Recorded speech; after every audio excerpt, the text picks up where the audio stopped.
क्या हाल है आप सभी को। उम्मीद करते हैं सब अच्छे होंगे, बढ़िया होंगे, अपने अपने घर पर मौज काट रहे हैं। तो डोनाल्ड ट्रंप ये सोचते थे कि हम यहाँ पर पूरी दुनिया के किंग हैं, हम जो फैसला लेते हैं उसको पूरी दुनिया मानती है। तो ऐसा बिल्कुल भी नहीं चलने वाला। डोनाल्ड ट्रंप ने लगाए थे टैरिफ, लगाए थे पूरी दुनिया के ऊपर लगाए थे। और अब तो ग्रीनलैंड के मुद्दे को लेकर यूरोप के साथ भी उसकी तनातनी चल रही है, बहुत ज़्यादा गहमा गहमी चल रही है। अमेरिका कहता है कि हम ग्रीनलैंड को अपने कब्जे में लेंगे, उसके लिए चाहे हमें वॉर ही क्यों ना करना पड़े। और यू कहता है कि हम ग्रीनलैंड को प्रोटेक्ट करेंगे क्योंकि ग्रीनलैंड डेनमार्क का पार्ट है और डेनमार्क यूरोपियन यूनियन का भी मेंबर है और साथ ही ये नेटो का भी मेंबर है। इनफैक्ट वो फाउंडिंग मेंबर में से एक है डेनमार्क। तो ऑब्वियसली यहाँ पर उसकी जिम्मेदारी बन जाती है यूरोपियन यूनियन की कि डेनमार्क को प्रोटेक्ट करे और उसकी टेरिटरी को भी प्रोटेक्ट करे। और टेरिटरी कौन सी है? ग्रीनलैंड टेरिटरी है। और यूरोपियन यूनियन यहाँ पर ग्रीनलैंड को प्रोटेक्ट करना चाहते हैं। लेकिन यहाँ पर मसला ये है कि डोनाल्ड ट्रंप ने इंडिया के ऊपर भी बहुत ज़्यादा टैरिफ लगा रखे, 50% टैरिफ लगा रखे हैं। 25% के तो रेसिप्रोकल टैरिफ और 25% के पेनल्टी टैरिफ जो हम रशिया से जो तेल खरीदते हैं उसके एवज में इंडिया के ऊपर लगाए हैं कि भाई तुम रशिया से तेल खरीदना बंद कर दो। अगर नहीं खरीदना बंद करोगे तो हम तुम्हारे ऊपर 25% के टैरिफ लगा देंगे जो लगे हुए हैं इंडिया के ऊपर। और इससे यहाँ पर भारत की जो कई सारी इंडस्ट्रीज़ है, ख़ासतौर से टेक्सटाइल इंडस्ट्री है, उसको काफ़ी ज़्यादा नुकसान पहुँचा था।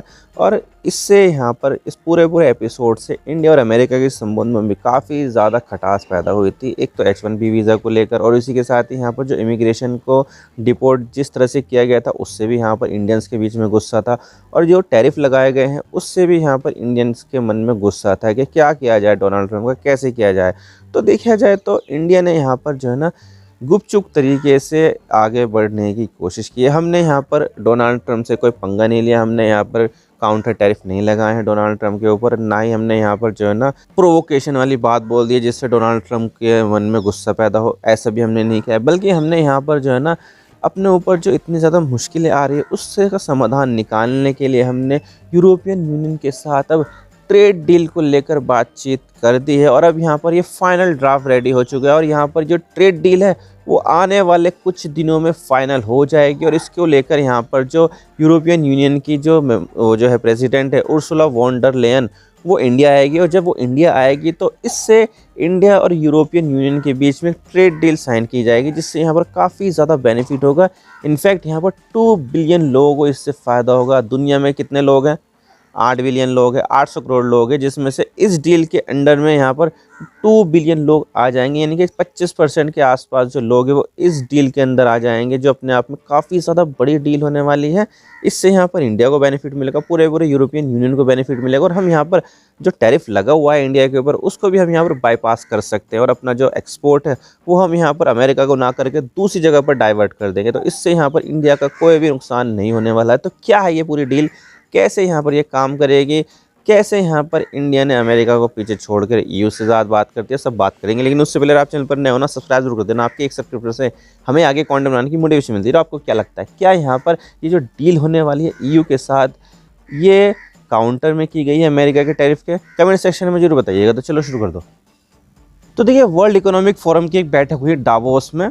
तो उसके बाद यहाँ पर जो है ना वो उर्सुला वॉन डर लेयन जो यूरोपियन यूनियन की जो है ना अध्यक्ष है, उन्होंने यहाँ पर प्रेस कॉन्फ्रेंस की बातचीत की और बोला है कि मैं अगले हफ्ते इंडिया जाऊंगी और वहाँ पर एक ट्रेड डील साइन करूँगी इंडिया के साथ, जिससे यहाँ पर लगभग 2 बिलियन लोगों को फ़ायदा होगा। जो पूरे टोटल आबादी है पूरे दुनिया की उसका 25% हो जाता है। 140-150 करोड़ के आसपास तो इंडिया की है और बाकी की यहाँ पर यूरोपियन यूनियन के जो मेंबर देश है उनकी आबादी है। तो टोटल मिलाकर 2 बिलियन के आसपास हो जाते हैं।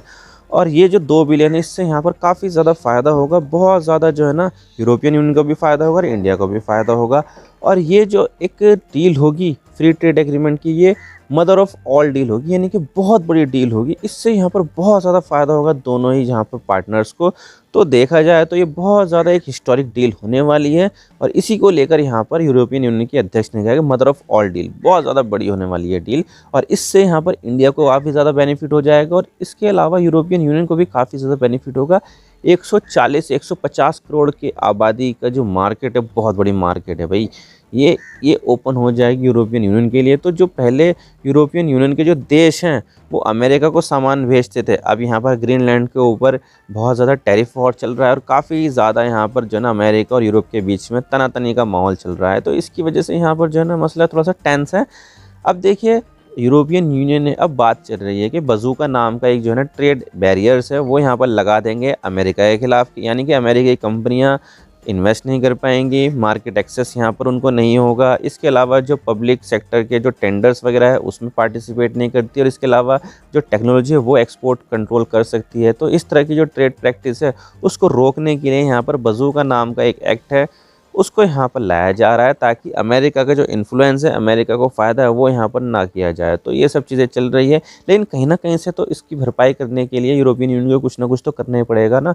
तो उसने देखा अच्छा जी इंडिया भी एक काफ़ी ज़्यादा इमर्जिंग मार्केट है, बहुत बड़ी मार्केट है, 150 करोड़ लोग रहते हैं यहाँ पर, तो क्यों ना हम यहाँ पर इंडिया के साथ एक ट्रेड एग्रीमेंट कर ले, और इससे यहाँ पर इंडिया को भी बेनिफिट होगा, और हमारा जो माल पहले अमेरिका जाता था वो अब अमेरिका ना जाकर इधर कर लेंगे हम, और इसका फ़ायदा इंडिया को भी मिलेगा। इंडिया भी अपना माल जो है ना वो अमेरिका ना भेजकर यूरोपियन यूनियन भेज देगा, यानी कि यहाँ पर जो ट्रेड अपॉर्चुनिटीज़ है वो असंख्य के बहुत ज़्यादा बड़ी है, और ये जो डील होगी मदर ऑफ ऑल डील होगी। इसी वजह से यहाँ पर इसको इतना बड़ा बताया जा रहा है और मदर ऑफ ऑल डील कहा जा रहा है। तो अपने आप में ये काफ़ी ज़्यादा हिस्टोरिक होने वाला है, और इसकी ज़रूरत इंडिया को भी है और इसकी ज़रूरत यूरोपियन यूनियन की भी है।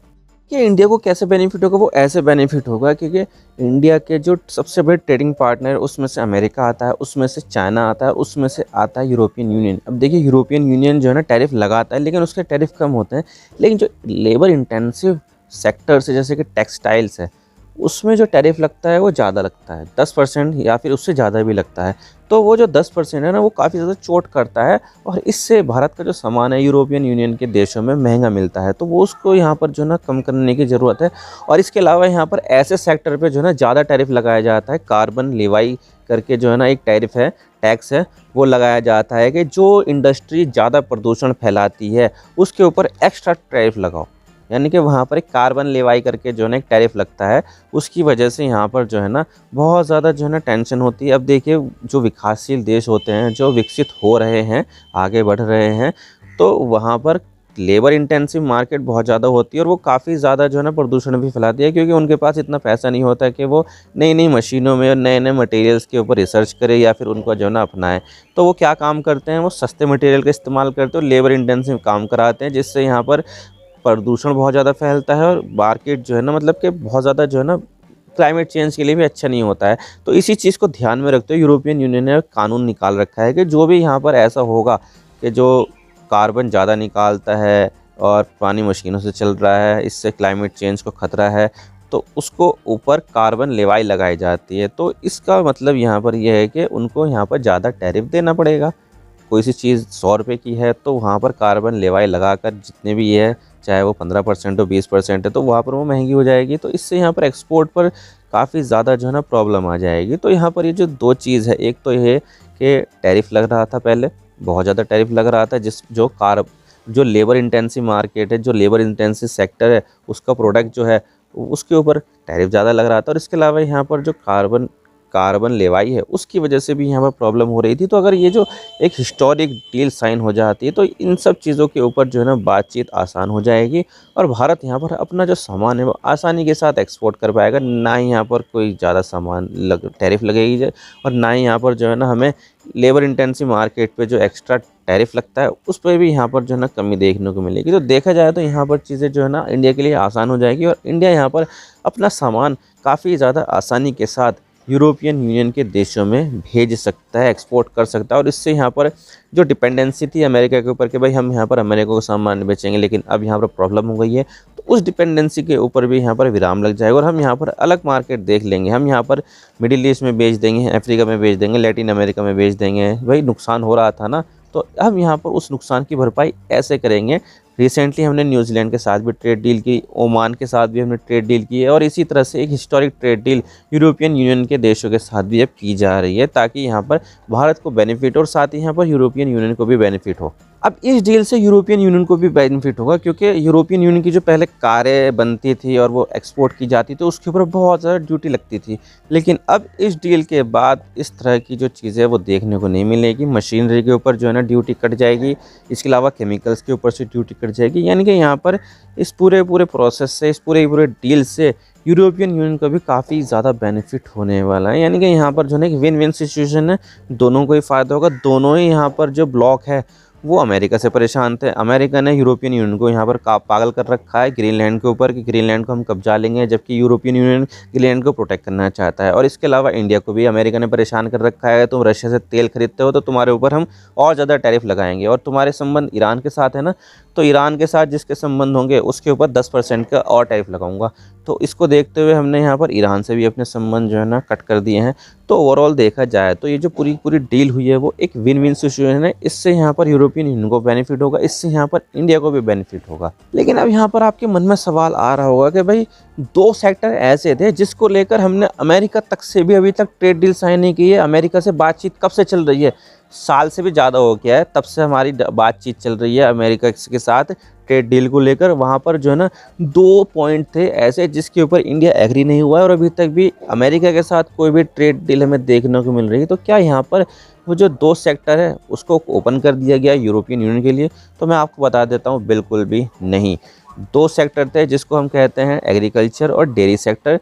तो एग्रीकल्चर और डेयरी सेक्टर को इस पूरे FTA से, फ्री ट्रेड एग्रीमेंट से दूर रखा गया है। अब ये जो 2 सेक्टर है वो इंडिया में सबसे ज़्यादा एम्प्लॉयमेंट जनरेट करते हैं। एग्रीकल्चर, आधे से भी ज़्यादा आबादी आज भी एग्रीकल्चर के ऊपर डिपेंड करती है। और उसके अलावा जो डेयरी इंडस्ट्री है वो भी करोड़ों लोगों को रोज़गार देती है। और यहाँ पर अगर हमने यूरोपियन यूनियन के दरवाजे इंडियन एग्रीकल्चर सेक्टर के लिए खोल दिए तो यूरोपियन यूनियन में जो सस्ते में जो प्रोडक्ट बनते हैं वहाँ पर एग्रीकल्चर की जाती है तो वो इंडिया में एक्सपोर्ट करना शुरू कर देंगे। और इससे यहाँ पर क्या होगा कि जो सस्ता सामान यूरोपियन यूनियन के देशों से आ रहा है उसके मुकाबले भारत का जो सामान है वो महंगा मिलेगा और इससे भारत के जो किसान हैं उनको बहुत ज़्यादा नुकसान होगा। तो इसी चीज़ को प्रोटेक्ट करने के लिए हमने एग्रीकल्चर सेक्टर को अभी यूरोपियन यूनियन के लिए खोला नहीं है, ओपन नहीं किया है। और इसके अलावा यहाँ पर जो है ना, अगर हम इसको ओपन कर देते तो भारत के जो किसान हैं वो काफ़ी ज़्यादा प्रोटेस्ट भी करने लगते हैं। और जब यहाँ पर हम बातचीत कर रहे थे अमेरिका के साथ ट्रेड डील को लेकर तो तब भी यहाँ पर इस मुद्दे को लेकर किसानों ने प्रोटेस्ट किया था। और इसी के साथ ही यहाँ पर जो डेयरी सेक्टर है वो भी हम यहाँ पर बिल्कुल भी ओपन नहीं कर सकते क्योंकि जो एम्प्लॉयमेंट है वो काफ़ी ज़्यादा जनरेट करता है इंडिया का डेयरी सेक्टर। और इसी के साथ ही यहाँ पर जो विदेशों में जो गाय होती है, भैंस होती है, उनको खिलाया जाता है नॉन-वेज फीड। नॉन-वेज फीड खून से बनाते हैं, वो चर्बी से बनाते हैं, वो कैसे बनाते हैं पता नहीं, लेकिन नॉन-वेज अगर हम यहाँ पर गाय को खिलाएंगे तो इससे यहाँ पर भारत की जो भावनाएं हैं, भारत का जो समाज है उसको यहाँ पर इसको अच्छी तरीके से देखेगा नहीं। तो ये भी यहाँ पर मुद्दा है जिसको लेकर यहाँ पर जो है ना एक्सक्लूड कर दिया गया उनको ट्रेड डील से। तो ये चीज़ है, इसको लेकर यहाँ पर जो है ना आगे बातचीत हो रही है। अब देखने वाली बात होगी कि जो 1 हफ्ते में जब ये ट्रेड डील साइन की जाएगी तो तब यहाँ पर कौन कौन सी और ज़्यादा बातें निकल कर आती है वो तो आने वाला वक्त ही बताएगा। आई होप आपको सारी बातें समझ आ गई। वीडियो थोड़ा सी पसंद है लाइक जरूर कर देना और चैनल पर नए हो तो चैनल को सब्सक्राइब जरूर कर देना। आपकी एक सब्सक्रिप्शन से हमारे कंटेंट बनाने की मोटिवेशन मिलती है। Thank you for watching. I really appreciate your time. God bless you all. Now signing off.